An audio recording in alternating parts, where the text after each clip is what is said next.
The days following the meeting were strangely quiet. Too quiet. The neighborhood buzzed with whispers and speculation, but the board itself went silent. No new notices were sent, no public announcements were made, and for a brief moment, it almost felt like the confrontation had forced them into retreat. But deep down, the homeowner knew better. Silence wasn't surrender. It was plotting. It didn't take long for the retaliation to begin. The first sign came in the form of a letter, thicker than the usual notices, sealed with an intimidating header. Inside, a formal warning claimed the homeowner's property had been found in violation of multiple standards. According to the board, the lawn was not uniformly maintained, the trash bins were not properly concealed, and the mailbox was non-compliant. Each accusation was accompanied by the threat of escalating fines. The letter dripped with pettiness, every word designed to grind down resistance. But the homeowner wasn't surprised. This was a classic tactic. If they couldn't silence someone with intimidation, they'd bury them in paperwork and fines. Still, the accusations were flimsy, easily disproven, and transparently retaliatory. Photos of the perfectly trimmed lawn, neatly stored bins, and regulation-sized mailbox were quickly added to the growing arsenal of evidence. Every petty attempt to fabricate violations only made the board look more desperate. Then came the unannounced inspections. Strange cars idling near the curb, individuals snapping photos of the property under the pretense of compliance checks. It was harassment dressed up as procedure, and the homeowner knew it. But instead of reacting with anger, they welcomed it. Each photograph taken by the HOA was matched with one taken by the homeowner, documenting the board's harassment. Evidence upon evidence stacked higher, waiting for the right moment to be unleashed. The retaliation escalated further. Late one evening, a tow truck once again appeared on the street. This time, its headlights crept toward the homeowner's driveway, chains rattling in the quiet night. But this time, the homeowner was ready. Cameras had been installed, discreet but effective, capturing every second of the attempted theft. As the driver prepared to hook the car, the homeowner stepped outside, recording everything, calmly stating that no violation existed and that the HOA had no authority to tow from private property without legal justification. The driver hesitated, uncomfortable, muttered about just following orders, and eventually drove off. The next morning, the video was shared discreetly among neighbors. The reaction was immediate: outrage, disbelief, and then a surge of solidarity.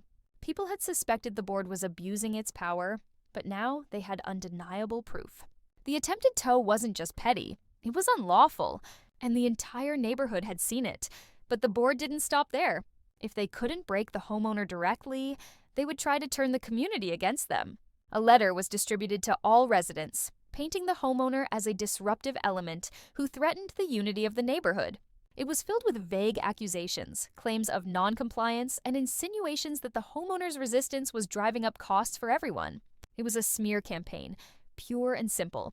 At first, some neighbors were shaken by the letter. Doubt crept in and whispers resurfaced.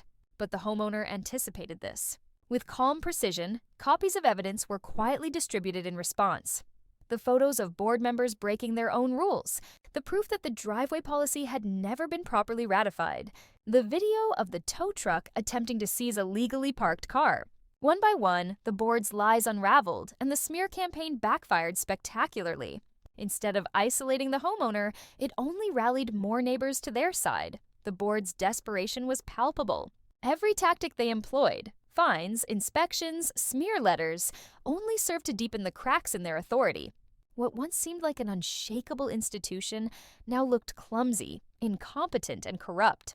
But still, they clung to power, tightening their grip even as it slipped away, and through it all, the homeowner waited. They didn't rush into retaliation, didn't lash out in anger. They were patient, methodical, and deliberate. Every false violation notice was carefully filed away. Every petty harassment was documented. Every lie was recorded.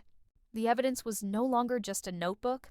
It was a mountain, ready to crush the board the moment the timing was right. Then came the opportunity. Buried within the bylaws, the homeowner discovered a clause many had overlooked, a provision that allowed residents to call for a special meeting to remove board members if a majority signed a petition. It was rarely used, almost forgotten, but it was legally binding. With enough signatures, the entire board could be dissolved, stripped of its authority, and replaced. This was more than revenge. It was liberation. The plan shifted into high gear. Conversations turned into strategy sessions.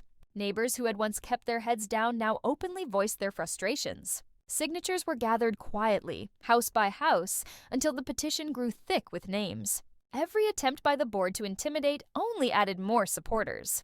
By the time the petition was complete, the board had no idea what was about to hit them. They believed they still held control, still believed their threats carried weight. They couldn't see that their power had already slipped away, that their fate had already been sealed. The stage was set. The retaliation they had unleashed had backfired, and the trap was ready to spring. The special meeting was scheduled. The community would gather once again, not to listen to the board's empty threats, but to decide their future. And this time, the homeowner wouldn't just expose hypocrisy. They would destroy the board's authority entirely,